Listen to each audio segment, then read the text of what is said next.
संत रामपाल जी महाराज एक अजिहे महान संत जिन्हां ने अपनी सत भगती, तत्व ज्ञान, करुणा ਅਤੇ सेवा ਦੇ बल ਤੇ समाज ਵਿੱਚ ਨਵੀਂ ਮਿਸਾਲ ਕਾਇਮ ਕੀਤੀ ਹੈ। ਸੰਤ ਰਾਮਪਾਲ ਜੀ ਮਹਾਰਾਜ ਜੀ ਦੇ ਅਗਵਾਈ ਵਿੱਚ ਉਹਨਾਂ ਦੇ ਸਾਰੇ ਸਤਲੋਕ ਆਸ਼ਰਮ ਤੋਂ ਸਮਾਜ ਕਲਿਆਣ ਦੇ ਅਦਭੁਤ ਕਾਰਜਾਂ ਨੇ ਸਮਾਜ ਨੂੰ ਸੁਨਹਿਰੇ ਭਵਿੱਖ ਦੀ ਇੱਕ ਨਵੀਂ ਉਮੀਦ ਦਿਖਾਈ ਹੈ। ਸੰਤ ਰਾਮਪਾਲ ਜੀ ਮਹਾਰਾਜ ਜੀ ਤੋਂ ਨਾਮ ਦੀਕਸ਼ਾ ਲੈਣ ਤੋਂ ਬਾਅਦ ਲੱਖਾਂ ਲੋਕਾਂ ਦੀਆਂ ਲਾਇਲਾਜ ਬਿਮਾਰੀਆਂ ਜਿਵੇਂ ਕੈਂਸਰ ਅਤੇ ਏਡਜ਼ ਆਦਿ ਠੀਕ ਹੋਈਆਂ। ਸੰਤ ਜੀ ਦੇ ਗਿਆਨ ਤੋਂ ਪ੍ਰੇਰਿਤ ਹੋ ਕੇ ਉਹਨਾਂ ਦੇ ਅਨੁਯਾਈਆਂ ਨੇ ਲੱਖਾਂ ਯੂਨਿਟ ਖੂਨ ਦਾਨ ਕੀਤਾ।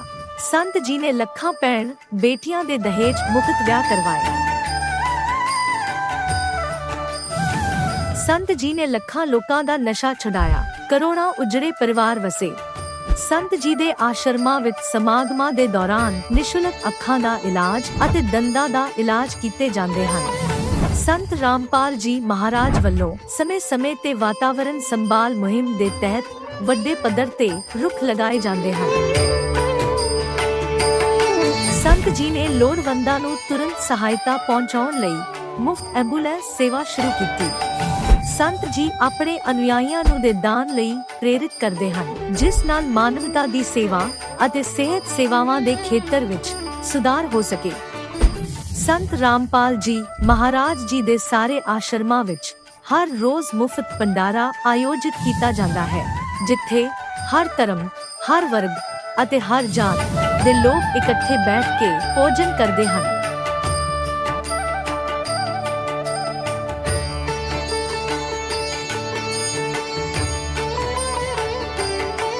ਸੰਤ ਰਾਮਪਾਲ ਜੀ ਮਹਾਰਾਜ ਦੇ ਆਸ਼ਰਮਾਂ ਵਿੱਚ ਹਜ਼ਾਰਾਂ ਬਜ਼ੁਰਗਾਂ ਨੂੰ ਸਨਮਾਨ ਅਤੇ ਪਿਆਰ ਨਾਲ ਜੀਵਨ ਜਿਉਣ ਦਾ ਮੌਕਾ ਮਿਲਦਾ ਹੈ। ਉਹਨਾਂ ਦੇ ਖਾਣ, ਰਹਿਣ ਅਤੇ ਸਿਹਤ ਦੀ ਪੂਰੀ ਜ਼ਿੰਮੇਵਾਰੀ ਸੰਤ ਰਾਮਪਾਲ ਜੀ ਮਹਾਰਾਜ ਚੱਕਦੇ ਹਨ। ਅਨਾਥ ਬੱਚਿਆਂ ਲਈ ਸੰਤ ਰਾਮਪਾਲ ਜੀ ਮਹਾਰਾਜ ਦੇ ਸਾਰੇ ਆਸ਼ਰਮ ਕਿਸੇ ਵਰਦਾਨ ਤੋਂ ਘੱਟ ਨਹੀਂ ਹਨ। ਇੱਥੇ ਉਹਨਾਂ ਨੂੰ ਪੜ੍ਹਾਈ, ਸੰਸਕਾਰ ਅਤੇ ਭਵਿੱਖ ਲਈ ਬਿਹਤਰ ਮੌਕੇ ਪ੍ਰਦਾਨ ਕੀਤੇ ਜਾਂਦੇ ਹਨ। ਚਾਹੇ ਹੜ੍ਹ ਹੋਵੇ, ਭੂਚਾਲ ਹੋਵੇ ਜਾਂ ਮਹਾਮਾਰੀ, ਸੰਤ ਰਾਮਪਾਲ ਜੀ ਮਹਾਰਾਜ ਅਤੇ ਉਹਨਾਂ ਦੇ ਅਨੁਯਾਈ ਲੋੜਵੰਦਾਂ ਲਈ ਸਭ ਤੋਂ ਅੱਗੇ ਖੜੇ ਰਹਿੰਦੇ ਹਨ। ਕੋਵਿਡ ਮਹਾਮਾਰੀ ਦੇ ਦੌਰਾਨ ਸੰਤ ਰਾਮਪਾਲ ਜੀ ਮਹਾਰਾਜ ਦੇ ਆਸ਼ਰਮਾਂ ਤੋਂ ਕਰੋੜਾਂ ਲੋਕਾਂ ਲਈ ਖਾਣਾ, ਦਵਾਈਆਂ ਅਤੇ ਜੀਵਨ ਰੱਖਿਅਕ ਸਮੱਗਰੀ ਉਪਲਬਧ ਕਰਵਾਈ ਗਈ। ਚਾਹੇ ਗਰੀਬਾਂ ਦੀ ਮਦਦ ਹੋਵੇ ਜਾਂ ਸ਼ੋਸ਼ਿਤ ਅਤੇ ਪੀੜਿਤ ਵਰਗ ਦੇ ਹੱਕਾਂ ਅਤੇ ਸਨਮਾਨ ਦੀ ਲੜਾਈ, ਸੰਤ ਰਾਮਪਾਲ ਜੀ ਮਹਾਰਾਜ ਨੇ ਹਮੇਸ਼ਾ ਹੀ ਉਹਨਾਂ ਦੀ ਦਬੀ ਆਵਾਜ਼ ਨੂੰ ਸਰਕਾਰਾਂ ਤੱਕ ਪਹੁੰਚਾਇਆ ਹੈ ਅਤੇ ਉਹਨਾਂ ਨੂੰ ਉਚਿਤ ਨਿਆਂ ਦਿਵਾਉਣ ਵਿੱਚ ਅਹਿਮ ਭੂਮਿਕਾ ਨਿਭਾਈ ਹੈ। ਸਮਾਜ ਵਿੱਚ ਅਧਿਆਤਮਿਕ ਅਤੇ ਸਮਾਜਿਕ ਮੁੱਲਾਂ ਪ੍ਰਤੀ ਜਾਗਰੂਕਤਾ ਲਿਆਉਣ ਲਈ ਸੰਤ ਰਾਮਪਾਲ ਜੀ ਮਹਾਰਾਜ ਹਰ ਕਦਮ ਤੇ ਮਾਨਵਤਾ ਦੇ ਸੱਚੇ ਸੇਵਕ ਸਾਬਤ ਹੋਏ ਹਨ। ਸੰਤ ਰਾਮਪਾਲ ਜੀ ਮਹਾਰਾਜ ਦਾ ਜੀਵਨ ਸਾਨੂੰ ਸਿਖਾਉਂਦਾ ਹੈ ਕਿ ਸੱਚੀ ਸੇਵਾ ਉਹੀ ਸੇਵਾ ਹੈ ਜੋ ਨਿਸਵਾਰਥ ਭਾਵ ਨਾਲ ਕੀਤੀ ਜਾਵੇ। ਆਓ ਅਸੀਂ ਵੀ ਇਸ ਸੇਵਾ ਦੇ ਮਹਾਨ ਕਾਰਜ ਵਿੱਚ ਇਸ ਮਹਾਨ ਸੰਤ ਨਾਲ ਜੁੜੀਏ ਅਤੇ ਸੰਤ ਰਾਮਪਾਲ ਜੀ ਮਹਾਰਾਜ ਤੋਂ ਨਾਮ ਉਪਦੇਸ਼ ਲੈ ਕੇ ਆਪਣੇ ਜੀਵਨ ਨੂੰ ਧਨ ਬਣਾਈਏ।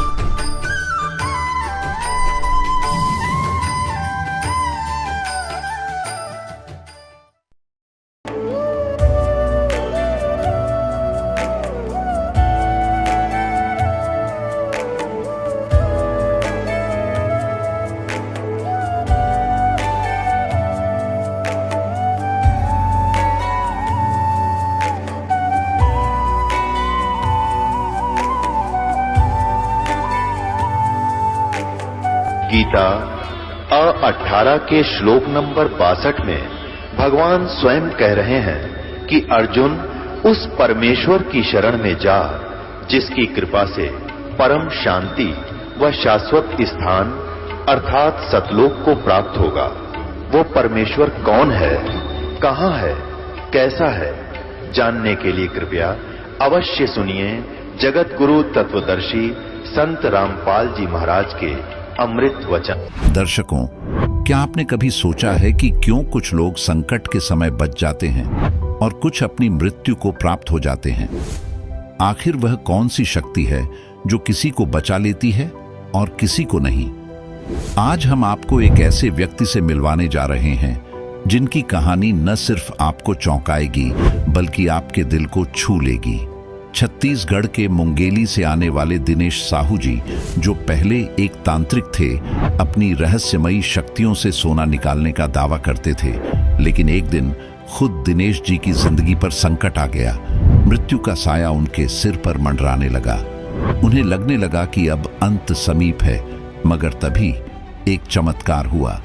पूर्ण परमात्मा की कृपा से दिनेश जी की जान बच गई और उनकी पूरी जिंदगी बदल गई। क्या आप जानना चाहेंगे कि कौन है वह परमात्मा जिन्होंने दिनेश जी को मृत्यु के मुख से खींच लिया, और क्या वही परमात्मा आपकी भी रक्षा कर सकते हैं? तो आइए सुनते हैं दिनेश जी की आप बीती उन्हीं की जुबानी। नमस्कार सर। नमस्कार सर। सर क्या नाम है आपका? मेरा नाम दिनेश साहू है। दिनेश साहू जी, आप कहाँ से हैं? नवागांव घुठेरा, जिला मुंगेली, छत्तीसगढ़ से। सर, संत रामपाल जी महाराज जी से नाम उपदेश आपने कब लिया? 2021 4 जून को। दिनेश साहू जी, संत रामपाल जी महाराज जी से नाम उपदेश लेने से पहले क्या आप कोई भक्ति साधना भी किया करते थे? ब्रह्मा विष्णु महेश का भक्ति करते थे सर, और घर में इष्ट देव दूल्हा देव है उसका भक्ति करते। इसमें कोई लाभ नहीं मिला मेरे को। उसके बाद मेरे आर्थिक स्थिति खराब होते चले गए। उसके बाद सर मेरे को पहला हार्ट अटैक आया 2012 में। उसके बाद डॉक्टर सिम्स, मतलब यहाँ होता है छत्तीसगढ़ में, मतलब बिलासपुर में, वहाँ एडमिट था। तो वहाँ कुछ दिन आराम लगा। उसके बाद 2017 में दूसरा हार्ट अटैक आया। उसके बाद 2021 में हार्ट अटैक आया। तो मेरे को काल का दूध ले जाने के लिए आ गया। तो मैं नाम नहीं लिया था उस समय नाम नहीं लिया था। तो भाई 2014 में, हमारा भाई है, संत रामपाल जी महाराज से नाम उपदेश लिया था। तो मेरे को काल का दूध ले जाने के लिए आया सर। तो मैं अपने आप, जैसे गंगा जल होता है, उसको पी लिया कि मरने के बाद कौन पिलाता है, ऐसे करके। उसके बाद काल का दूध मेरे को दौड़ाते दौड़ाते चले आ रहा था। सुबह का 9 बजे था, कोई सपना का बात नहीं है। उसके बाद जहाँ परमात्मा संत रामपाल जी महाराज का आसन लगा हुआ था, वहाँ दौड़ते गए तो एक परमात्मा का लॉकेट आया। लॉकेट भेज दिया। तो लॉकेट को उठा रहा था, ये कबीर परमात्मा का लॉकेट है। तो उसको मैं आसन में रखने लगा तो उड़कर मेरे सीना में चिपक गया। उसके बाद मेरे जो हार्ट का रोग ऑटोमेटिक कम हो गया। उसके बाद दूसरा दिन जाकर मैं नाम लिया था संत रामपाल जी महाराज से। सर, संत रामपाल जी महाराज जी से नाम दीक्षा लेने के बाद आपको क्या लाभ मिले? सर मेरे को बहुत लाभ मिले। गनाऊँ तो रात और दिन कम ही पड़ जाएगा सर। जैसे मैं एक तांत्रिक था सर, तो जैसे द्रव्य से अपना, मतलब सिद्धि से देखते थे, तो द्रव्य से जब गड़ा हुआ धन मेरे को दिखाई देता था, तो बताता था भाई लोगों को, जिसके यहाँ जाते थे, बुलाते थे उसको, तो निकलवाते थे। तो करीब हम लोग मतलब 40-50 किलो सोना निकलवा चुके हैं। और उसके बाद जो सोना था, जब जाते थे सोनार के पास तो डी मॉडल बता देते। जब परमात्मा संत रामपाल जी महाराज से नाम दीक्षा लिया, उसके बाद जो डी मॉडल बताते थे सोना, वो सोना बन जाता था। मतलब जब परमात्मा सोना बना देता था उसको, जिसको मोहर बोलते हैं। परमात्मा, कबीर परमात्मा आया था 600 साल पहले, तो वही मोहर डोहर बोलते हैं, उसी टाइप का है वो मोहर। उसको अभी मतलब मेरे पास 2-3 है घर में। जैसे हीरा है, जैसे कोरबा में खुदाई में गए तो हीरा भी निकाल के लाया, तो चोरी हो गए 2014 में मेरे घर में। डाका हुआ था तो करीब बहुत सोना चांदी ये सब ले गए। जितना फाइल था मेरे घर में वो सब डाकू ने ले गए। ये सोना है सर जी, ये मोहर बोलते हैं। ये करीब 20 ग्राम है एक एक। ये सिद्धि शक्ति से, द्रव्य से, जैसे ज़मीन में गड़ा हुआ धन निकालते थे। मेरे को सिद्धि प्राप्त थी सर जी। ये लॉकेट है, ये परमात्मा का। जिस समय नाम नहीं लिया था मैं, उस समय ये लॉकेट ज़मीन में पड़ा हुआ था। जिस समय मेरे को काल का दूध दौड़ाते चले जा रहा था, तो ये लॉकेट को आसन में उठा कर रख रहा था, उस समय उड़ कर मेरे सीना में आकर चिपक गया, ये देख सकते हो। उसके बाद मेरे भाई ने फ़ोटो खींचा, मतलब ये मालिक का चमत्कार है ऐसे करके। उस समय मैं नाम नहीं लिया था, तो 2021 4 जून को नाम लिया। सर और क्या लाभ मिले आपको संत रामपाल जी महाराज जी से नाम दीक्षा लेने के बाद? मेरे माँ को मानसिक रोग था 22 साल से, वो भी परेशानी ठीक हुआ। मेरे लड़का को 109 डिग्री बुखार था, वो भी ठीक हुआ मालिक के दया से। और मेरे को सांप, जो जहरीला सांप है, वो काटने के लिए 3 बार आया, वो भी नहीं काट पाया जब मैं मालिक से नाम दीक्षा लिया था संत रामपाल जी महाराज। नशा करते थे सर, नशा नहीं बतौर मतलब जैसे ड्रिंक, अचानक कभी मांस खा लेते, ऐसे तो नशा नहीं करते थे हम। और लाभ, मेरे बच्चा है छोटे से गुड़िया, उसके शरीर में पूरा आग लग गया था, तो आग लगने से पैर जलने लगा। तो उस समय मालिक जब बोला गांव का डॉक्टर ले जाओ बड़े डॉक्टर के पास, तो डॉक्टर ने बोला 40-50 हज़ार का खर्चा आएगा। संत रामपाल जी महाराज की दया से 1000-1200 में ठीक हो गया। मतलब इतना लाभ देते हैं मालिक, बहुत ज़्यादा लाभ देते हैं परमात्मा। पैसा आ जाता है ऑटोमेटिक, मेरे घर का जो दरबा है जिसे दराज बोलते हैं, उसमें आ जाता है। मालिक मेरे को बहुत लाभ देते हैं हमेशा। सर जैसा कि आपने बताया कि आप 17 साल से तांत्रिक क्रिया कर रहे थे, आपको सिद्धियां प्राप्त थी कि आप गड़ा हुआ सोना निकाल देते थे, लेकिन दूसरी तरफ आपने बताया कि आपकी मम्मी जी 22 साल से बीमार थी। तो फिर जब आप दूसरे लोगों की समस्याओं का समाधान करते थे, तो आप अपनी माता जी का समाधान क्यों नहीं कर पाए? देखो सर, मतलब ये सिद्धि से क्या है, दूसरे का लाभ दे सकते। जैसे बोलते हैं दीपक दुनिया को उजेला देता है, दीपक का नीचे अंधेला रहता है, तो उसी प्रकार के ये सब होता है। तो अपना जो जब आया, मेरे मौत आया 2021 को, तो काल का दूध ले जाने के लिए आया। तो जितना देवी देवता था मेरे घर में, ब्रह्मा विष्णु महेश, पूरा 56 कोटि बताते हैं, सबसे अर्जी विनती किया मालिक मेरे को एक बार बचा लो, एक बार मेरे को जीवन दान दे दो, तो कोई मेरा पुकार नहीं सुना। उसके बाद मेरे भाई 2014 से नाम लिया था संत रामपाल जी महाराज से, तो उसके आसन में दौड़ते गए। काल का दूध मेरे को दौड़ाते दौड़ाते चले जा रहा था, 9 बजे का बात है सुबह का। तो भाई अपने ससुराल में थे उस समय, तो एक परमात्मा का लॉकेट आया था, तो लॉकेट मेरे ज़मीन में पड़ा था, तो उसको उठाकर आसन में लगाने लगे, तो मेरे सीना में आकर चिपक गया। तो मालिक ने मेरे को पहले नाम नहीं लिया था, पहले से मेरे को लाभ देने चालू कर दिया।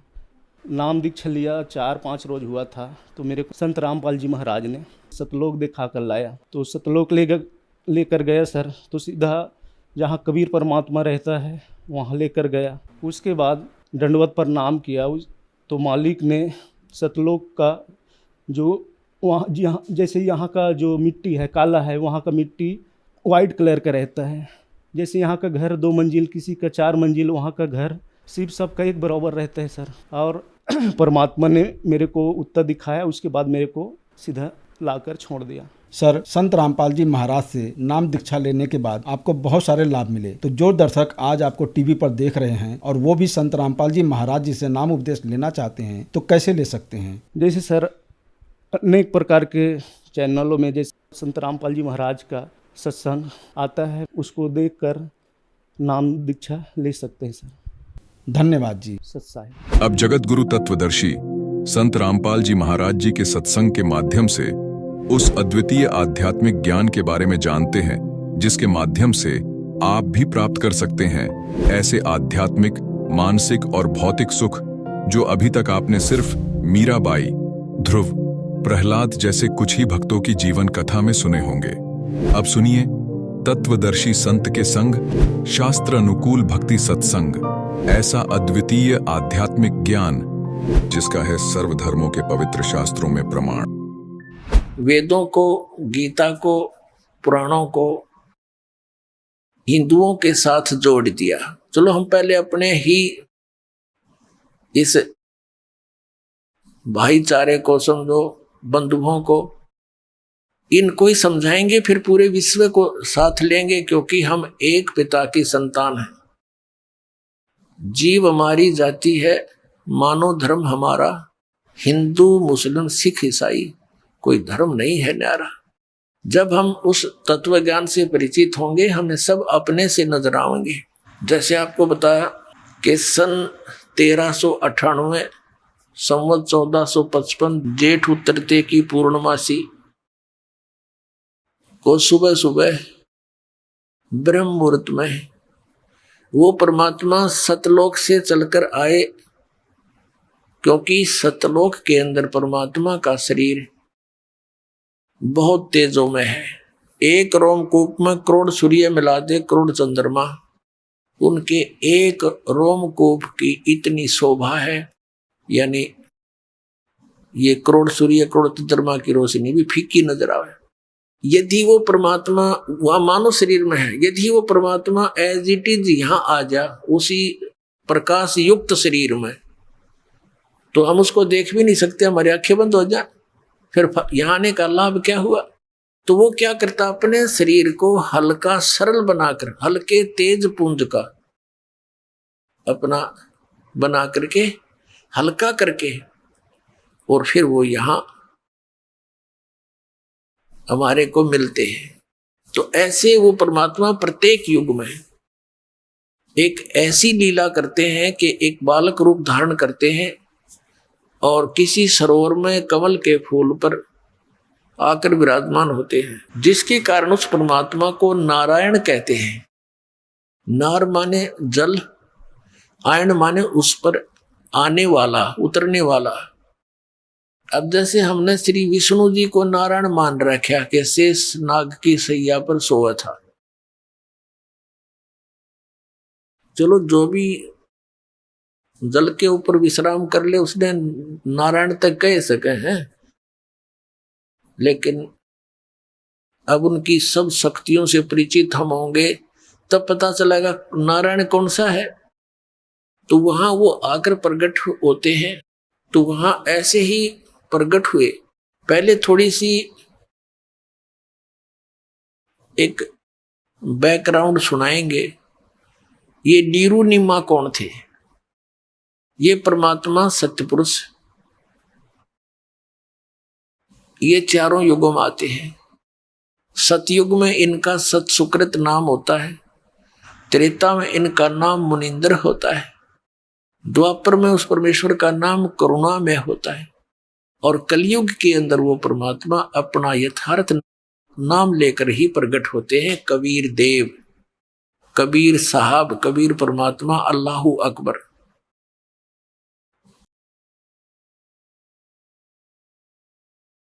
अभी आपको वेदों से रूबरू भी कराएंगे, उसमें यही प्रमाण दिया हुआ है कि वो परमात्मा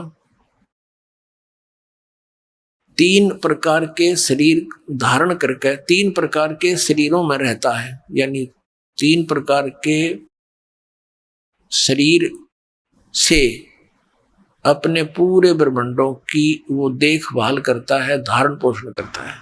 वो कैसी स्थिति है? 3 शरीर। एक प्रकार के तो मालिक सतलोक के अंदर स्थिर रहते हैं, उनके एक रोमकूप में करोड़ सूर्य करोड़ चंद्रमा मिला दे, इतनी रोशनी उसकी अधिक रहती है इससे भी। तो दूसरा वो क्या करते हैं, प्रत्येक युग में एक शिशु रूप धारण करके एक लीला करते हैं। उनको एक निसंतान दंपति उठा ले जाते हैं और धीरे धीरे वो एक लीला में तरीके से बड़े होते हैं। छोटी सी आयु में ही वो विद्वानों के साथ डिस्कस करना शुरू कर देते हैं, उनके छक्के छुड़ा देते हैं।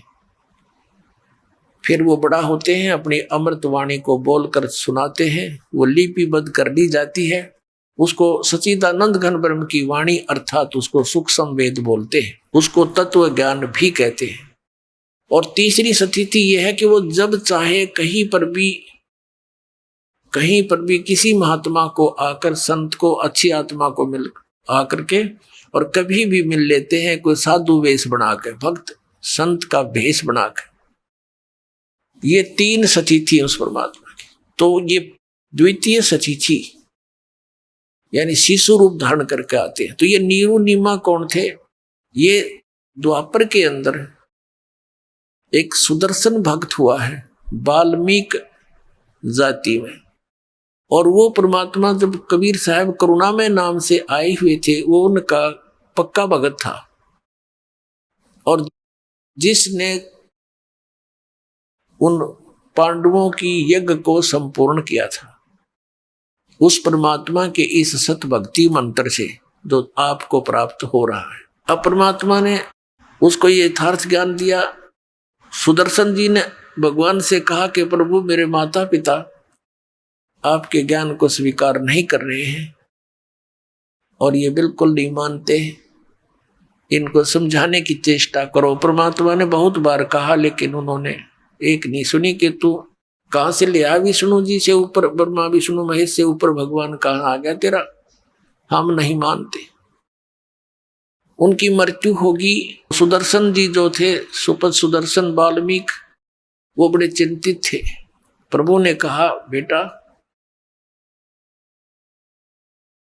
आप किस बात की चिंता किए हुए हो, ये तो सब ने आना और जाना है, जो सत भक्ति नहीं करेंगे उनकी ऐसी ये चक्कर बना ही रहेगा। तूने सुदर्शन जी ने कहा कि परमात्मा अब तो अंतर्यामी है, इस मरने और जीने की चिंता दास को नहीं है, मुझे चिंता ये सता रही है कि मेरे माता पिता कितनी अच्छी आत्मा के थे और आपके ज्ञान को ना स्वीकार करके अब उनकी के दुर्गति होगी, मैं चिंतित हूं। मरना तो कोई बात नहीं। और तब परमात्मा ने कहा भी, एक दिन भगवान ने कहा कि सुदर्शन चल तुझे सतलोक ले चलूं। कहने लगा ले चलो मालिक, हम तैयार बैठा आपका दास। फिर परमेश्वर ने कहा कि कोई तेरी यहां इच्छा तो नहीं है किसी या संसार की किसी वस्तु में। तब उसने कहा परमात्मा और मेरी कोई इच्छा नहीं, एक इच्छा समझो और चाहे मेरी कमजोरी समझो, आप तो अंतर्यामी हैं कि मेरे माता पिता बहुत अच्छे थे, ये प्रभु उन्होंने भक्ति नहीं करी, अब वो कितना कष्ट उठा रहे होंगे। मेरी आपसे प्रार्थना है कि हे परमात्मा उनको किसी जन्म में अपनी शरण में ले लेना, उनका कल्याण करना। अब पुण्यात्माओं परमात्मा ने सोचा कि अब देख इतना ज्ञान दे दिया और फिर भी इतना प्रेशर इसके ऊपर, इस अज्ञान का। फिर मालिक ने सोचा कि एक मुश्किल से एक भगत तैयार हुआ है और ये और रह जाएगा इस माँ बाप के चक्कर में। तब परमात्मा ने कहा बेटा तू चिंता ना करे, तेरे माता पिता को मैं अवश्य शरण बनूंगा और उसको पार कर दूंगा। तब वो प्रसन्न हो गया, खुश हो गया। अब मैं निश्चिंत हो गया भगवान कि अच्छा चालीब तू अब मर ले, सतलोक में चल।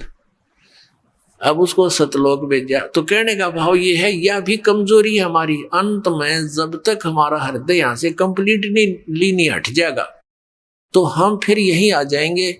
लेकिन जो साधना आप कर रहे हो ये अनमोल रत्न है, ये आपको यहाँ पर वापस मिल जाएगा। फिर इसका फायदा क्या हुआ, स्वर्ग में चले जाओगे, वहां देवता बन जाओगे, फिर मृत्यु होगी, फिर यहाँ 84 लाख में फिर भटकोगे। अब ये सुदर्शन का ये भी कमजोरी थी, वीकनेस थी उसकी, वो भी यहीं रखने की, काल के जाल में फंसाए रखने की। जैसे एक वृद्ध व्यक्ति कमजोर सा था, उसके अस्थि पंजर सा दिखा था, डॉक्टर के पास गया, डॉक्टर से कहा डॉक्टर जी मैं उठता हूं ना तो मुझे चक्कर आते हैं। डॉक्टर ने कहा कि बाबा यह कमजोरी है, वीकनेस है, कमजोरी है। फिर कहा कि मेरी पिंडलियों में दर्द रहता है। डॉक्टर ने कहा कमजोरी है। मेरे सिर में दर्द हो जाता है। डॉक्टर ने कहा बाबा कमजोरी है।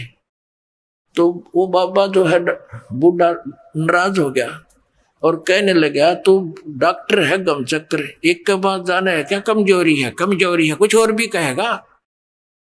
तो डॉक्टर ने बोला बाबा यह भी कमजोरी है, क्योंकि कमजोर आदमी ने गुस्सा गणाया करे। तो यह भी कमजोरी ही थी उसकी, सुदर्शन जी की, जो न्यू कह था कि मेरी क्या इच्छा नहीं है भगवान, किसी चीज में इच्छा नहीं है, बस मेरे माता पिता की याद आवे है कि वो कितना दुखी हो रहे होंगे। यह भी कमजोरी ये थी जो यहाँ फंसा देती उसको, माता पिता के पास पटक दो, काल उसको उठा के जहां आशा तहां बासा हुई।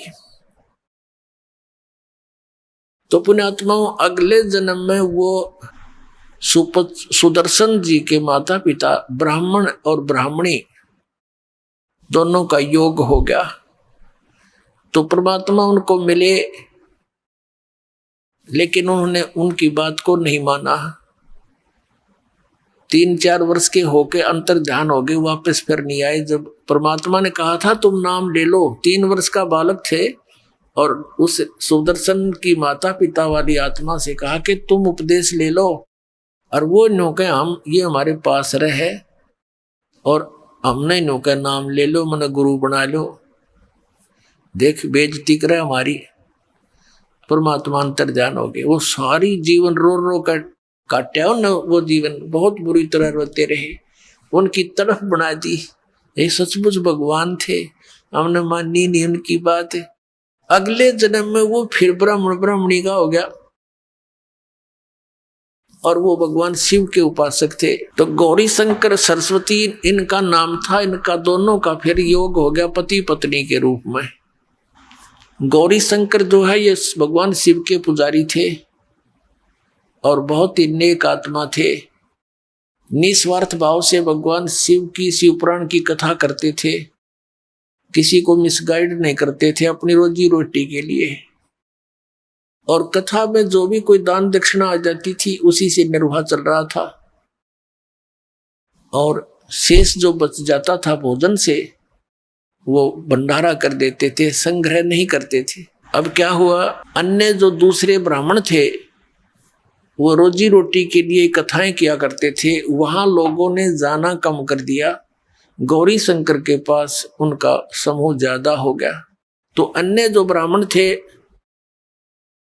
वो उनसे ईर्ष्या करने लग गए। इस बात का ज्ञान था मुसलमानों को, ये काशी शहर में जन्मे थे।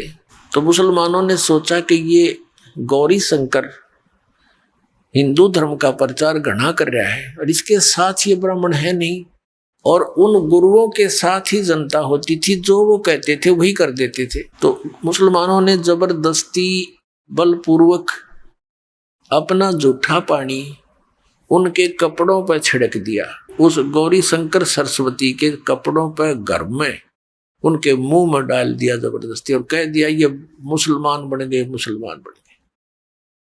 अब वो जो विरोधी ग्रुप था ब्राह्मणों का, उन्होंने सब जगह कह दिया कि गौरी शंकर मुसलमान बन गए हैं, उनका वहां कोई नहीं जाएगा, उसको अधिकार नहीं रहा हमारे पुराणों और ग्रंथों के जो है ना प्रचार करने का। गंगा में स्नान करना भी बंद करवा दिया। अब वो विवश हो गए, निर्वाह की समस्या आ गई, तो उनका नाम रख दिया, एक का गौरी शंकर का नाम रख दिया नूर अली, जिसको नीरू कहने लगे, और सरस्वती का नाम रख दिया नियामत, उसको नीमा कहने लगे। इस प्रकार नीरू और नीमा नाम से वो दोनों प्रसिद्ध हुए। निसंतान थे, उनका संतान नहीं थी। आयु लगभग 50 से ऊपर हो चुकी थी, 60 के आसपास। अब गंगा में स्नान करते थे पहले प्रतिदिन, अब गंगा में स्नान करना बंद करवा दिया। उनके लिए समस्या आई, तो उनको धीरे धीरे पता चला कि एक सरोवर है लहर तारा नामक, और उसमें गंगा का जल ही इन वर्षा के दिनों में जब ओवरफ्लो होकर चलती है दरिया, उछल उछल कर लहरों के द्वारा वो जल से बहुत बड़ा सरोवर का रूप धारण कर लेता है। वो फिर सारा वर्ष बहुत अच्छा शुद्ध जल उसमें रहता है। तो वो दोनों जने प्रतिदिन वहां स्नान करके आते थे। रोटी रोजी के लिए, निर्वाह के लिए उन्होंने एक सिंपल सा कारखाना लाया, यानी जिसमें कुछ भी खर्च ना हो, कपड़ा बुनने के। उसमें 4-5 डंडे से गाडने होते हैं, बस लकड़ी के काट के जंगल तक, और उसमें सूत लाकर लोगों से उनको बनाने की मजदूरी लेते थे। तो जिस कारण से वो कपड़ा बुनने के कारण जुलाहा नाम से प्रसिद्ध हो गए। अब वो संतानहीन थे, व्यक्ति तो कुछ अपनी कर लेता है संतुष्टि, लेकिन ये बहन जो होती है इनको समाज नहीं टेकन देता। कोई ना कोई आता है, पूछता है, अरे भगवान ने कोई बच्चा नहीं दिया, एक बालक तो चाहिए था, तो फिर वो रोती है बेचारी जिसका संतान नहीं होती। तो ऐसे ही कोई एक दिन इंजेक्शन ला गया नीमा के, शाम ने कोई बात चल गई होगी, तो सुबह उठकर वो इस ज्येष्ठ सुदी पूर्णमासी को सुबह सुबह ब्रह्म मुहूर्त में स्नान करने के लिए चल पड़े। और शाम ने कोई रिश्तेदार या कोई पड़ोसी आकर उसको प्रेरित कर गया कि भगवान ने एक बालक तो देना चाहिए था, और बच्चे बिना तो जीव ने कुछ को ना। ऐसा हमारी अपनी सोच है, लेकिन भक्ति मार्ग में इसके विपरीत ज्ञान है। वो समय आने पर बताएंगे, अभी इतना समय नहीं। अब नीरू नीमा दोनों स्नान करने के लिए प्रतिदिन की तरह वो चल पड़े। कहाँ? अपने उसी स्थान पर जहां प्रतिदिन स्नान करते हैं, लहर तारा तालाब पे। उधर से क्या होता है, वो परमेश्वर अपने लीला अनुसार, अपने गुणानुसार सतलोक से गमन करके, गति करके, बिजली जैसी गति तीव्रता से वहां से आया। एक प्रकाश का पुंज दिखाई दिया, प्रकाश का गोला सा, और वहां पर एक प्रत्यक्ष दृष्टा थे अष्टानंद ऋषि। वो प्रतिदिन उसी स्थान पर स्नान करने जाते थे। एकांत स्थान देखकर प्राकृतिक, वहां बैठकर अपने गुरुदेव स्वामी रामानंद जी से प्राप्त साधना उस का वहां अभ्यास करते थे। उस दिन भी वो नाहक स्नान करके साधना करने का प्रयत्न कर रहा था। उसी समय ऊपर से एक प्रकाश का गोला सा आया। अष्टानंद महर्षि की आंखें ऊपर को हुई, देखा तो बहुत तेज था, वो आंखें बंद होगी। जैसे हम सूर्य की तरफ देखते हैं,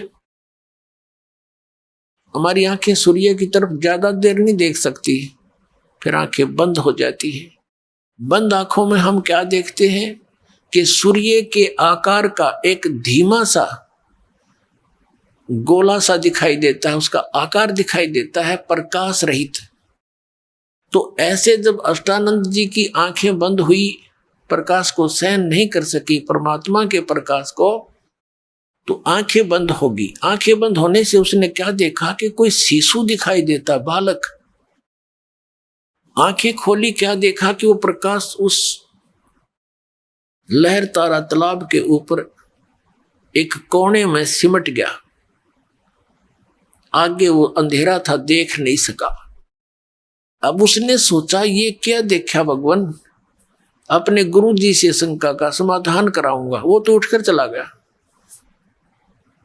और अपने गुरु स्वामी रामानंद जी से पूछा कि हे भगवान, आज मैंने ऐसे ऐसे देखा, ये कोई मेरी भक्ति की उपलब्धि है या कोई मेरा भ्रम है?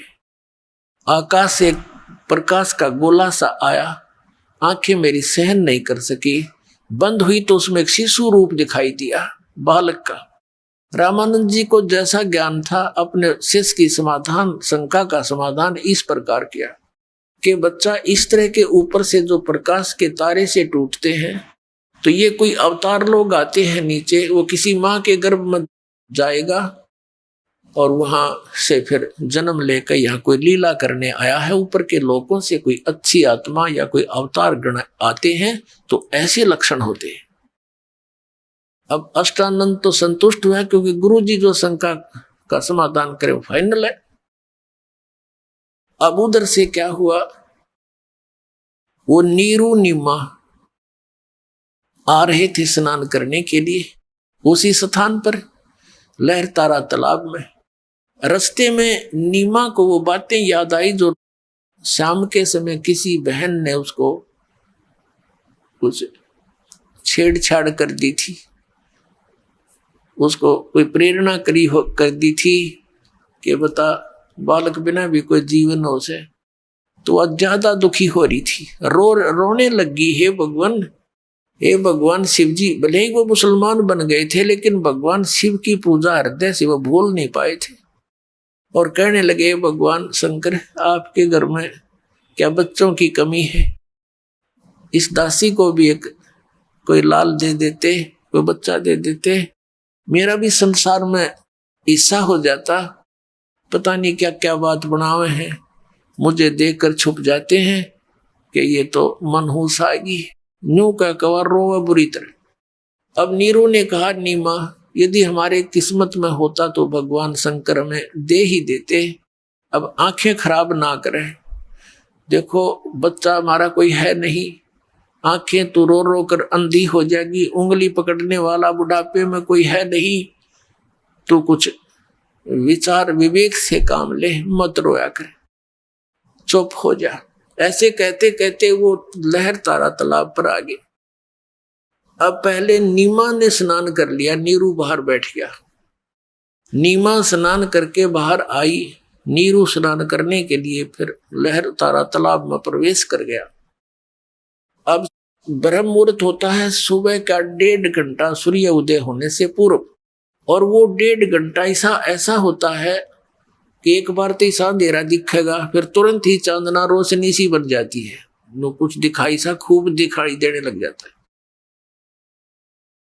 नीमा जो वस्त्र बांध कर स्नान किया था उसने, उसको धोने के लिए वापस किनारे पर गई तो क्या देखा कि कमल के फूल पर कोई वस्तु हिल रही है, क्योंकि परमात्मा लीला कर रहे थे, कमल के फूल पर लेटे हुए थे और एक पैर को हिला रहे थे। ये अष्टानंद ऋषि सामने बैठा है, परमात्मा कमल के फूल पर विराजमान है। अष्टानंद जी की आंखें खुली की खुली रह गई है और ये आकाश से प्रकाश आने का चित्र आपने देखा। अब नीमा ने क्या देखा कि कोई सर्प तो नहीं है, कहीं मेरे पति को ना डस ले।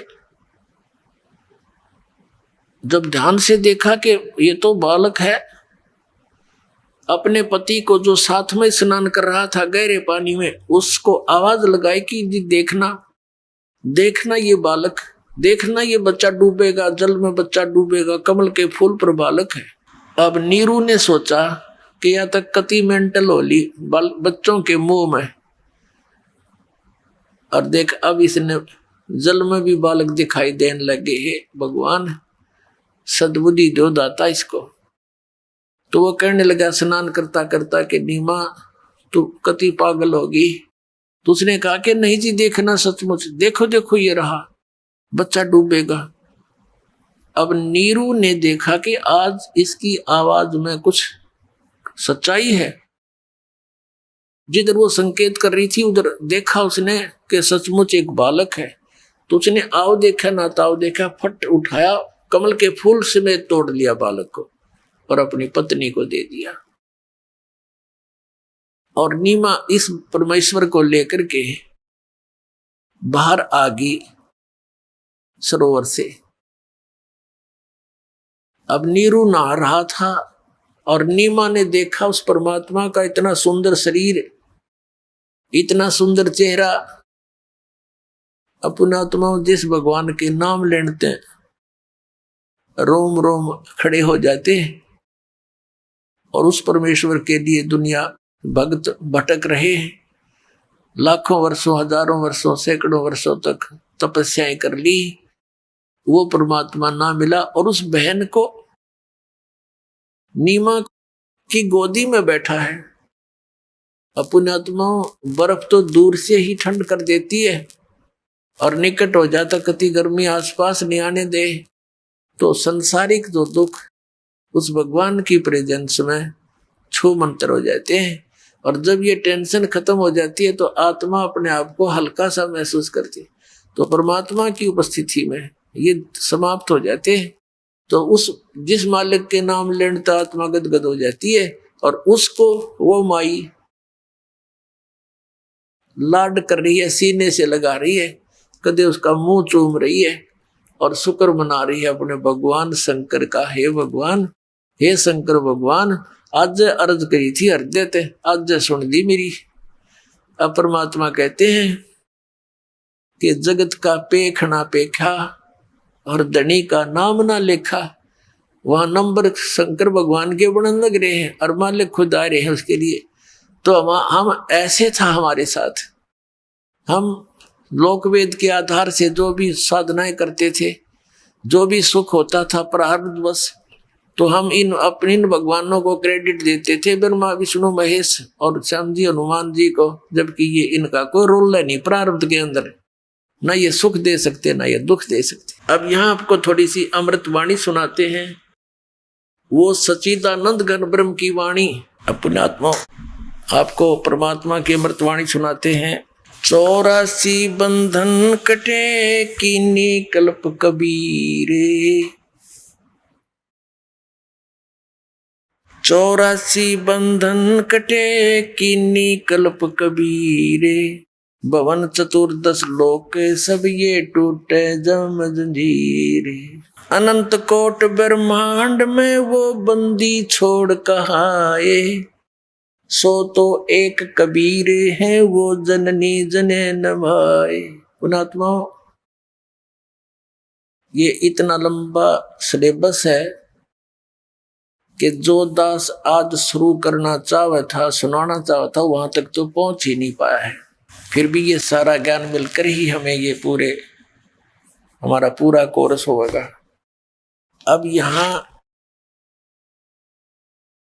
क्या बताया है कि परमात्मा ने मालूम था कबीर परमेश्वर जी को कि मैं जो वाणी अपनी बोलकर जा रहा हूं सच्चिदानंद घन ब्रह्म की वाणी, कबीर वाणी, तो आने वाले समय में ये काल के दूत नकली कबीर पंथी इसमें बहुत सा फेरबदल कर देंगे, दंत कथा बना लेंगे।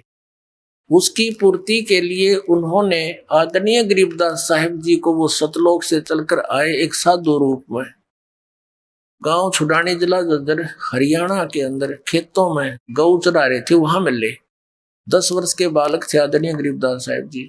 उनको अब उनकी आत्मा को सचखंड लेकर गए, सतलोक दिखाया, सारे ब्रह्मांड दिखाए, ब्रह्मा विष्णु महेश की सचिति से परिचित कराए, फिर उनको वापस छोड़ दिया। उन्होंने फिर वो परमात्मा की महिमा सुनाई, सारी आंखों देखी। अभी नकली कबीर पंथियों की थोड़ी सी झलक दिखाते हैं आपको। इनके द्वारा बताए गए परमात्मा के प्रगट का वैसे तो मिलता जुलता तो इन्होंने ठीक किया है, लेकिन हंसी आवे ऐसा ज्ञान कथा ये बिना बेतुका। अब कहते हैं गुरु बिन काहू न पाया ज्ञाना, जो थोथा बुछड़े मूड के साना। ये देखिएगा कबीर सागर है, परमात्मा के सच्चिदानंद घन ब्रह्म की वाणी है या, और लिपिबद्ध की है आदरणीय धर्मदास साहिब जी ने। खेमरा श्री कृष्ण दास प्रकाशन मुंबई से ये प्रकाशित है। ये कबीर पंथी ही इसका संशोधक है। कबीर पंथी भारत पथिक स्वामी युगलानंद बिहारी द्वारा पुरस्कृत ये प्रकाशक व मुद्रक हैं। इसके अध्यक्ष वेंकटेश्वर प्रेस, खेमरा श्री कृष्ण दास मार्ग, मुंबई। अब इसके देखियो न के ऊपर अड़ंगा कर रखे हैं, ये बौद्ध सागर कबीर चरित्र बोध नामक एक सब्जेक्ट है, अध्याय है यो। इसमें चैप्टर है, यहाँ क्या लिखा है कि संवत 1455 विक्रमी ज्येष्ठ सुदी पूर्णमासी को सोमवार के दिन सतपुरुष का तेज काशी लहर तारा तालाब में उतरा। उसमें पृथ्वी और आकाश प्रकाशित हो गया। उस समय अष्टानंद वैष्णव एक तालाब पर बैठे थे। वर्षा हो रही थी। बादल आकाश में घिरे रहने के कारण अंधकार छाया हुआ था और बिजली चमक रही थी। जिस समय वह प्रकाश तालाब में उतरा, उस समय समस्त तालाब जगमग जगमग करने लगा। बड़ा प्रकाश हुआ और वह प्रकाश उस तालाब में ठहर गया और प्रत्येक दिशाएं जगमगाहट से परिपूर्ण हो गई। इस आश्चर्य में प्रकाश को देखकर अष्टानंद जी आश्चर्यविंत हुए। प्रकाश के फैलते ही मयूर, चकोर आदि नाना प्रकार के पक्षी बोलने लगे। अष्टानंद जी ने उस तेज को देखा तो आनकर उसका समस्त विवरण रामानंद स्वामी से कहा। मैंने लहर तारा तालाब में एक ऐसी ज्योति का निरीक्षण किया है जिससे मुझको अत्यंत आश्चर्य हुआ। उस ज्योति का आकाश में उतरे और लहर तारा तालाब में ठहरते देखा। यह बात सुनकर रामानंद स्वामी ने अष्टानंद से कहा कि वह प्रकाश जो तुमने देखा उसका कौतुक शीघ्र ही तुम्हारे देखने और सुनने में आवेगा। वह तेज बालक के आकार में हुआ, उस जल के ऊपर कमल के पुष्प में उतारने और बालक के सदृश हाथ पांव फेंकने लगा। आगे इब नीरू के पूर्व जन्म की कथा। सोपत सुदर्शन के माता पिता के थे, वे दोनों भंगी का शरीर छोड़कर ब्राह्मणी हुए थे। ये आरती ठीक रखे। आगे देखिए तो दास बताना चाहता है। नीरू जुल्हा काशी नगरी में रहता था। एक दिवस वह अपनी पत्नी को अपनी स्त्री से चलाता था। अच्छा, देववात वह लहर तारा तालाब के समीप से निकला। उसकी स्त्री नीमा प्यासी हुई और जल पीने के निमित्त वह तालाब पर गई। वहां देखा तो एक बड़ा ही सुंदर बालक को कमलों में तैरता फिरता है और हाथ पांव फेंक रहा है। उस बालक को देखकर नीमा तालाब के भीतर घुसकर बच्चे को अपनी गोद में उठा लिया और तालाब से बाहर निकलकर नीरू के पास आई। अब देखो ये तो क्या कहना चाहते हैं, यहां देखा कि फिर देखना। इनका कहने का तात्पर्य ये है, अब दास तो इनकी नालायक की बताना चाहता था, ये है कि वो क्या बताना चाहता था कि देखो, तब पूछा कि ये किसका लड़का ले आई। तब नीमा ने उत्तर दिया कि मैंने तालाब में पाया है। नीरू ने कहा कि ये लड़का जहां से तू लाई है वहीं रखा, नहीं तो मालूम कि ये किसका लड़का। तब उस स्त्री ने उत्तर दिया कि ऐसा सुंदर बालक तो मैं कदापि नहीं छोड़ूंगी। तब नीरू ने कहा कि लोग मुझको हंसेंगे और ठठाएंगे और ठट्ठे उड़ाएंगे कि मुकलावे में ही नीरू अपनी स्त्री के साथ एक पुत्र भी ले आया। अब इनकी नालायकी बताऊंगा, इतनी तो आपको दिखाया है कि इसमें नूर लिखा है कुछ। ये क्या कहना चाहते हैं कि नीरू अपनी पत्नी ने पहली बार लाया मुकलावे में, और रास्ते में अरनों को बड़ा जोर का राम वर्षा हो रही थी। बादल कड़के थे, खूब जोर की वर्षा हो रही थी। अष्टानंद उड़ा बैठा था उस वर्षा में, है तरह से। अकल देखो इनकी। अष्टानंद वह साधना कर रहा था उस वर्षा में। ये बिना तो की बात। वास्तविकता ये है पुण्यात्माओं, ये इनकी दंत कथा है। सच्चाई, इस सत्य को सत्य रखने के लिए, सच को ऊपर रखने के लिए, सच्चाई जो बनाए रखने के लिए परमेश्वर ने अपनी प्यारी आत्मा गरीबदास जी को ये ज्ञान दिया। तो वो जो दास आपको सुनाना चाहता है, ईब समझ में आओगी। अब आदरणीय गरीबदास साहिब जी ने आंखों देखा उस परमेश्वर का वो सत्य वर्णन किया है। जैसे तुलसीदास जी ने श्री रामचंद्र जी के लाखों वर्ष पहले घटी हुई घटनाओं को और अपनी चौपाइयों के माध्यम से ज्यों का त्यों वर्णित कर दिया, और जो आज हिंदू धर्म के अंदर उन्हीं चौपाइयों को आधार मानकर भगवान श्री राम की महिमा सुनाई जाती है। अब ये दिव्य दृष्टि होती है। अब जो तुलसीदास जी को जो दिव्य दृष्टि प्राप्त हुई और जो गरीबदास जी को प्राप्त हुई, उसमें बहुत अंतर है। जैसे एक दूरबीन होती है, दूरदर्शी, उसका अक्षमता होती है, उसकी रेंज होती है। एक तो 1 किलोमीटर तक भी नहीं देख सकती, और एक देख ले लाखों किलोमीटर ऊपर तक का, कहीं दूर तक का। तो ऐसे गरीबदास साहिब जी को भी परमात्मा ने वो दिव्य दृष्टि दी, उनका ज्ञान योग खोल दिया, और उस सच्चाई को तुलसीदास जी की तरह अपने भगवान कबीर साहिब की महिमा का वर्णन किया। अनंत कोट ब्रह्मांड में बंदी छोड़ कहाए, सो तो एक कबीर है जननी जनेन माए। शब्द स्वरूप साहेब दानी, शब्द सेंध सब माही, बाहर भीतर रम रहा जहां तहां सब ठाही। जल थल पृथ्वी गगन में वो बाहर भीतर एक, पूर्ण ब्रह्म कबीर हैं वो अवगत पुरुष अलेख। सेवक होकर उतरे इस पृथ्वी के माही, जीव उदाहरण जगत गुरु बार बार बलि जाही।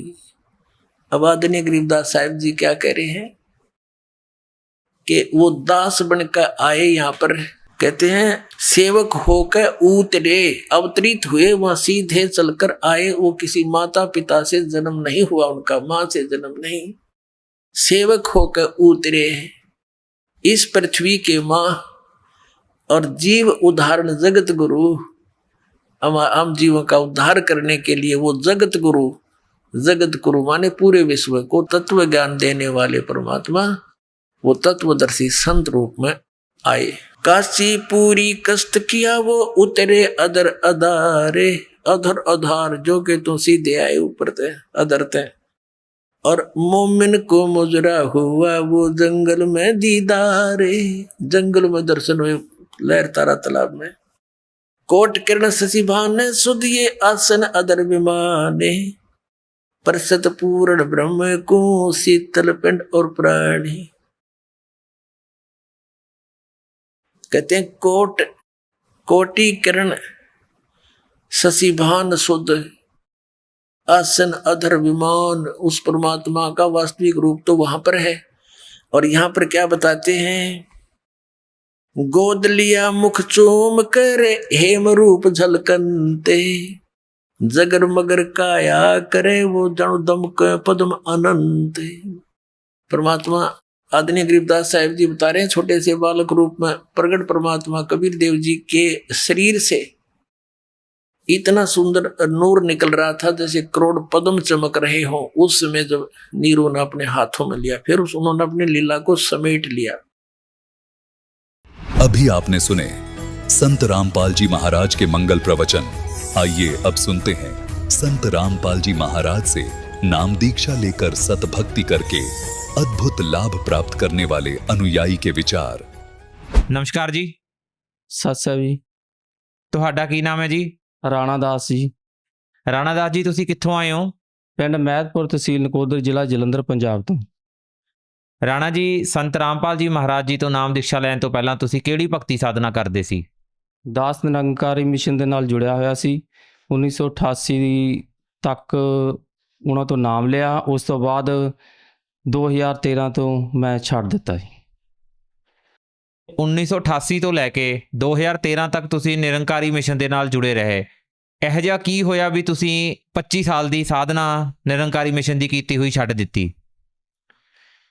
ਦਰਅਸਲ ਇੱਕ ਵਾਰੀ ਸਤਸੰਗ ਦੇ ਉੱਤੇ ਮੇਰਾ ਬੇਟਾ ਪਹਿਲਾਂ ਨਾਮ ਲੈ ਆਇਆ ਸੀ ਮੇਰੇ ਤੋਂ ਪਹਿਲਾਂ, ਅਤੇ ਉਸਨੇ ਕਿਹਾ ਕਿ ਇੱਕ ਸੰਤ ਆ ਰਿਹਾ ਆ TV ਸਾਧਨਾ ਤੋਂ, ਅਤੇ ਉਸਨੇ ਜਦੋਂ ਦੱਸਿਆ ਮੈਨੂੰ, ਮੈਂ ਸਾਧਨਾ ਦੇਖਣ ਲੱਗ ਪਿਆ। ਅਤੇ ਉਸ ਟਾਈਮ ਗੁਰੂ ਜੀ ਰਾਧਾ ਸਵਾਮੀਆਂ ਬਾਰੇ ਕਹਿ ਰਹੇ ਸੀ ਕਿ ਉਹਨਾਂ ਦਾ ਜੋ ਗੁਰੂ ਸਵਾਮੀ ਜੀ ਹੈ ਉਹਨਾਂ ਦੀ ਅਵਗਤੀ ਹੋਈ ਹੈ, ਉਹ ਭੂਤ ਜੋਨੀ ਵਿੱਚ ਗਿਆ ਹੈ, ਤੋ ਉਹਨਾਂ ਕੋਲ ਨਾਮ ਜਿਹੜੇ ਸੱਚੇ ਨਹੀਂ ਹੈ, ਕਾਲ ਦੇ ਮੰਤਰਾ ਪੰਜੇ ਹੀ।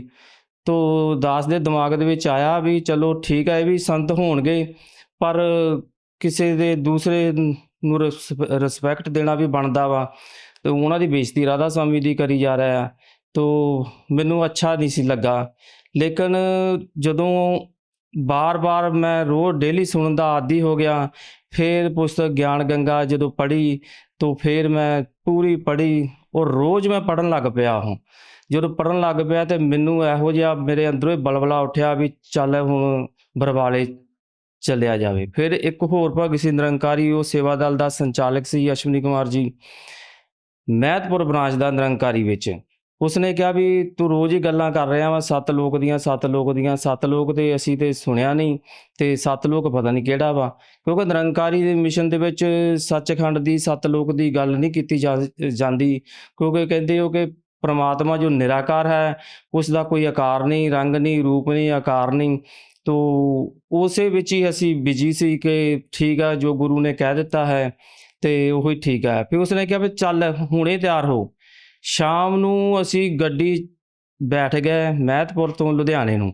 ਲੁਧਿਆਣੇ ਬੱਸੇ ਗਏ ਤੇ ਉੱਥੋਂ ਟ੍ਰੇਨ ਫੜੀ, ਅਸੀਂ ਸਿੱਧੇ ਬਰਵਾਲੇ ਚਲੇ ਗਏ। ਤਕਰੀਬਨ ਉੱਥੇ ਬਰਵਾਲੇ ਆਸ਼ਰਮ ਦੇ ਵਿੱਚ ਅਸੀਂ 2 ਵਜੇ ਜਾ ਕੇ ਗਏ ਤੇ ਉਹਨਾਂ ਨੇ ਕਿਹਾ ਵੀ ਪਹਿਲਾਂ ਤੁਸੀਂ ਲੰਗਰ ਗ੍ਰਹਿਣ ਕਰੋ, ਪ੍ਰਸ਼ਾਦਾ ਛਕੋ ਤੇ ਉਸ ਤੋਂ ਬਾਅਦ ਫਿਰ ਤੁਸੀਂ ਨਾਮ ਲੈ ਲੈਣਾ। ਤੇ ਨਹੀਂ ਜੀ, ਅਸੀਂ ਕਿਹਾ ਜੀ ਲੰਗਰ ਨਹੀਂ ਕਰਨਾ, ਅਸੀਂ ਟ੍ਰੇਨ ਵਿੱਚ ਖਾ ਕੇ ਹੀ ਆਏ ਹਾਂ, ਤੋ ਸਾਨੂੰ ਪਹਿਲਾਂ ਤਾਂ ਨਾਮ ਦਿਓ ਪਹਿਲਾਂ, ਕਿਉਂਕਿ ਅਸੀਂ ਨਾਮ ਦੇ ਅਭਿਲਾਸ਼ੀ ਸੀ। ਤੋ ਉਹਨਾਂ ਨੇ ਕਿਹਾ ਵੀ ਠੀਕ ਹੈ ਵੀ ਨਾਮ ਲੈ ਲਓ। ਤੋ ਅਸੀਂ ਜੀ ਪਹਿਲਾਂ ਨਾਮ ਹੀ ਲਿਆ। ਅਸੀਂ ਉਹਨਾਂ ਨੇ ਕਿਹਾ ਵੀ ਆਹ ਨਿਯਮ ਆ, ਸਾਨੂੰ ਸਾਰੇ ਮਨਜ਼ੂਰ ਆ ਜੀ, ਕੋਈ ਵੀ ਨਹੀਂ। ਜਿਵੇਂ ਸਾਨੂੰ ਪਤਾ ਸੀ ਕਿ ਅਸੀਂ ਮੀਟ ਵੀ ਖਾਂਦੇ ਆ ਜਾਂ ਦਾਰੂ ਵੀ ਕਿਤੇ ਕਿਤੇ ਪੀ ਲਈਦੀ ਤੇ ਤੰਬਾਕੂ ਵੀ ਖਾਂਦੇ ਸੀ, ਪਰ ਅਸੀਂ ਛੱਡਣੇ ਤੇ ਹੈ ਨਹੀਂ। ਪਰ ਇਹ ਦੇਖਦੇ ਹਾਂ ਕਿ ਇਹ ਨਾਮ ਕੀ ਦਿੰਦੇ ਆ। ਤੋ ਇਸ ਹਿਸਾਬ ਦੇ ਨਾਲ ਅਸੀਂ ਦੋਨਾਂ ਜਣਿਆਂ ਨੇ 23 ਦਸੰਬਰ 2013 ਦੇ ਵਿੱਚ ਸਤਿਗੁਰੂ ਰਾਮਪਾਲ ਜੀ ਮਹਾਰਾਜ ਤੋਂ ਨਾਮ ਲਿਆ। ਜਿਵੇਂ ਕਿ ਤੁਸੀਂ ਦੱਸਿਆ ਵੀ ਤੁਸੀਂ ਪਰਖਣ ਵਾਸਤੇ ਨਾਮ ਲੈ ਲਿਆ, ਤੁਸੀਂ ਮੀਟ ਵੀ ਖਾਂਦੇ ਸੀ, ਤੁਸੀਂ ਨਸ਼ਾ ਵੀ ਕਰਦੇ ਸੀ, ਜਦ ਕਿ ਸੰਤ ਰਾਮਪਾਲ ਜੀ ਮਹਾਰਾਜ ਜੀ ਦੇ ਭਗਤ ਨਾ ਤਾਂ ਨਸ਼ਾ ਕਰਦੇ ਨੇ ਨਾ ਮੀਟ ਖਾਂਦੇ ਨੇ। ਕੀ ਤੁਹਾਡਾ ਨਾਮ ਲੈਣ ਤੋਂ ਬਾਅਦ ਚੋਂ ਮੀਟ ਖਾਣਾ ਤੇ ਨਸ਼ਾ ਛੁੱਟ ਗਿਆ? ਬਿਲਕੁਲ ਜੀ ਬਿਲਕੁਲ। 10 ਪੌੜੀ ਬਾਹਰ ਆਸ਼ਰਮ ਤੋਂ ਸਿੱਟ ਗਿਆ ਸੀ, ਚੱਲ ਵਾਪਸ ਫਿਰ ਚੱਕ ਕੇ ਤੇ ਲਗਾਉਣ ਲੱਗ ਪਾਵਾਂਗੇ ਤੇ ਗੁਰੂ ਨੇ ਕਿਹੜਾ ਮਗਰ ਆ ਜਾਣਾ ਸਾਡੇ। ਤੋ ਇਹ ਦਿਲ ਹੀ ਨਹੀਂ ਕੀਤਾ ਉਸ ਦਿਨ ਕਿ ਮੈਂ ਪੂੜੀ ਸਿੱਟ ਦੇਵਾਂ। ਅੱਜ ਤੱਕ ਕਹਿਣ ਦਾ ਮਤਲਬ ਹੈ ਕਿ ਕੋਈ ਨਸ਼ਾ ਨਹੀਂ, ਕੋਈ ਮੀਟ ਨਹੀਂ, ਸਾਡੇ ਘਰ ਕੋਈ ਮੀਟ ਨਹੀਂ ਬਣਦਾ, ਕਿਉਂਕਿ ਸਾਰੇ ਸਤਸੰਗ ਦੇ ਨਾਲ ਜੁੜੇ, ਮੇਰੇ ਘਰ ਵਾਲੀ ਵੀ ਔਰ ਬੱਚੇ ਚਲੋ ਜੁੜੇ ਸੀ, ਨਹੀਂ ਚੱਲ ਪਾਏ, ਪਰ ਮੀਟ ਅਜੇ ਵੀ ਨਹੀਂ ਬਣਦਾ, ਨਾ ਕੋਈ ਨਸ਼ਾ ਸਾਡੇ ਘਰ ਦੇ ਵਿੱਚ ਬਣਦਾ। ਨਿਰੰਕਾਰੀ ਮਿਸ਼ਨ ਤੇ ਸੰਤ ਰਾਮਪਾਲ ਜੀ ਮਹਾਰਾਜ ਜੀ ਦੇ ਸਤਲੋਕ ਆਸ਼ਰਮ ਦੇ ਵਿੱਚ ਤੁਹਾਨੂੰ ਕੀ ਫਰਕ ਲੱਗਿਆ? ਫਰਕ ਜੀ ਬਹੁਤ ਵੱਡਾ ਅੰਤਰ ਵਾ, ਕਿਉਂਕਿ ਨਿਰਾਕਾਰ ਸਾਕਾਰ, ਉਹ ਕਹਿੰਦੇ ਸੀ ਪ੍ਰਮਾਤਮਾ ਨਿਰਾਕਾਰ ਹੈ, ਤੋ ਸਾਕਾਰ ਤਦ ਹੁੰਦਾ ਵਾ ਕਿ ਗੁਰੂ ਜਿਹੜਾ ਸਾਕਾਰ ਹੁੰਦਾ ਵਾ, ਇਸ ਕਰਕੇ ਸਾਕਾਰ ਨਿਰਾਕਾਰ ਇੱਕੋ ਹੀ ਆ। ਤੋ ਨਿਰਾਕਾਰ ਦਾ ਵੱਖਰਾ ਇੱਕ ਡੈਫੀਨੇਸ਼ਨ ਕਰਦੇ ਸੀ ਕਿ ਉੱਪਰ ਸੂਰਜ ਚੰਦ ਸਿਤਾਰੇ ਆ, ਨੀਚੇ ਧਰਤੀ ਅੱਗ ਪਾਣੀ ਆ, ਵਿਚਾਲੇ ਵਾਯੂ ਜੀਵ ਆਕਾਸ਼ ਆ। ਇਹਨਾਂ 9 ਚੀਜ਼ਾਂ ਤੋਂ ਹੀ ਇਹ ਸ੍ਰਿਸ਼ਟੀ ਰਚੀ ਗਈ ਆ। ਔਰ 10ਵਾਂ ਜੋ ਬ੍ਰਹਮ ਹੈ ਇਹਨਾਂ ਤੋਂ ਨਿਆਰਾ ਵਾ, ਇਹਨਾਂ ਵਿੱਚ ਸਮਾਇਆ ਹੈ। ਉਹ ਤਲੀਆਂ ਦਾ ਇਸ਼ਾਰਾ ਕਰਕੇ ਦਿੰਦੇ ਸੀ, ਇਹ ਤਲੀਆਂ ਦੇਖੋ, ਤਲੀਆਂ ਹਿੱਲ ਰਹੀਆਂ ਵਾ, ਸੀਗਾ ਜੀ ਹਿੱਲ ਰਹੀਆਂ ਵਾ। ਫਿਰ ਇਸ ਤਰ੍ਹਾਂ ਕਰਕੇ ਦੇਖਿਆ ਹਿੱਲ ਰਹੀਆਂ ਤੇ ਫਿਰ ਹਿੱਲ ਰਹੀਆਂ ਜੀ, ਕਹਿੰਦੇ ਫਿਰ ਤਲੀਆਂ ਵਿੱਚੋਂ ਹਟਾਤੀਆਂ। ਫਿਰ ਕਹਿੰਦੇ ਉਹ ਨੀਲੇ ਬਾਹਰ ਸੋਚ ਨੂੰ ਲੈ ਜਾ, ਨੀਲਾ ਅਸਮਾਨ ਆ, ਥੱਲੇ ਧਰਤੀ ਆ, ਇਹ ਵਿੱਚ ਖਾਲੀ ਖਾਲੀ ਜਗ੍ਹਾ, ਇਹ ਹਿੱਲੀ ਆ।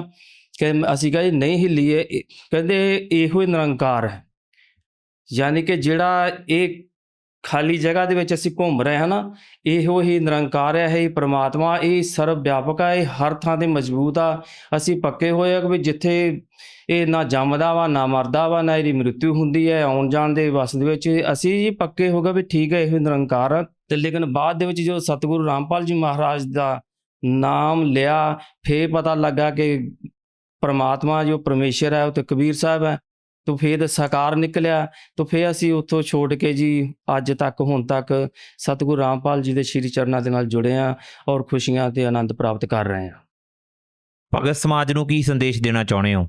ਭਗਤ ਸਮਾਜ ਨੂੰ ਅਸੀਂ ਸੰਦੇਸ਼ ਕੀ ਦੇਣਾ ਚਾਹੁੰਦੇ, ਖਾਸ ਕਰਕੇ ਨਿਰੰਕਾਰੀ ਜਗਤ ਨੂੰ ਹੀ ਬੇਨਤੀ ਕਰਨਾ ਚਾਹੁੰਦੇ ਹਾਂ ਕਿ ਅਜੇ ਵੀ ਸਮਾਂ ਬਹੁਤ ਪਿਆ ਹੈ ਤੁਹਾਡੇ ਕੋਲ। ਸਤਿਗੁਰੂ ਰਾਮਪਾਲ ਜੀ ਮਹਾਰਾਜ ਦਾ ਗਿਆਨ ਅਨੇਕਾਂ TV ਚੈਨਲਾਂ ਉੱਤੇ ਆਉਂਦਾ ਹੈ, ਗਿਆਨ ਸੁਣੋ ਔਰ ਗਿਆਨ ਗੰਗਾ ਪੁਸਤਕ ਹੈ ਉਹ ਪੜ੍ਹੋ। ਫਿਰ ਪੜ੍ਹਨ ਤੋਂ ਬਾਅਦ ਸੱਚਾਈ ਜਾਣੋ ਕਿ ਪ੍ਰਮਾਤਮਾ ਜੋ ਉਹ ਸਾਕਾਰ ਹੈ, ਉਹਦਾ ਨਾਮ ਕਬੀਰ ਹੈ। ਤੋ ਮੈਂ ਤੇ ਸਾਰੇ ਜਗਤ ਨੂੰ ਵੀ ਤੇ ਸਾਰੇ ਨਿਰੰਕਾਰੀ ਮਿਸ਼ਨ ਨੂੰ ਵੀ ਇਹ ਬੇਨਤੀ ਕਰਦਾ ਕਿ ਸਤਿਗੁਰ ਦਾ ਨਾਮ ਲੈ ਕੇ ਮੋਕਸ਼ ਪ੍ਰਾਪਤ ਕਰੋ। ਧੰਨਵਾਦ ਜੀ। ਸਤਿ ਸ੍ਰੀ ਅਕਾਲ।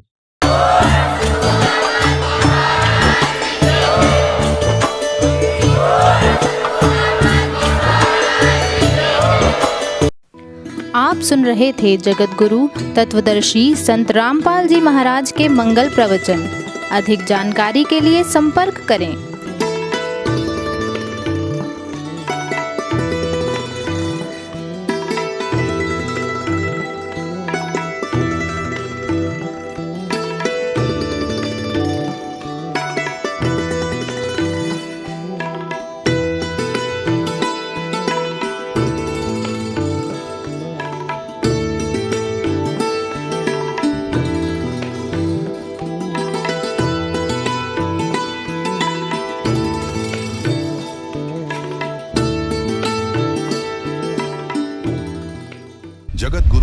तत्वदर्शी संत रामपाल जी महाराज जी के पावन सानिध्य में भक्ति की अलख जगाने तथा श्रद्धालुओं को सत्य भक्ति मार्ग का रास्ता दिखाने हेतु कनाडा के लोकप्रिय channel the TV NRI channel पर जगत गुरु तत्वदर्शी संत रामपाल जी महाराज जी के मंगल प्रवचनों का प्रसारण प्रतिदिन सुबह 7:30 बजे से 8:30 बजे तक तथा रात्रि 7:30 बजे से 8:30 बजे तक किया जा रहा है। इस सत्य भक्ति मार्ग को अपनाने के लिए अधिक से अधिक सत्संग प्रसारण देखें। इस सत्संग प्रवचन का सीधा प्रसारण संत रामपाल जी महाराज लाइव सत्संग YouTube चैनल और जगत गुरु संत रामपाल जी महाराज Facebook पेज पर भी देख सकते हैं।